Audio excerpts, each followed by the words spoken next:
How to set up fraud alert on Bank of America app.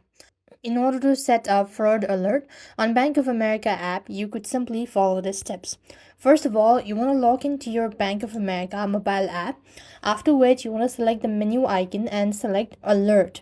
As you have done that, you want to select set up alert at the bottom, and you could go ahead and toggle a main notification button to on to enable app push notification as well.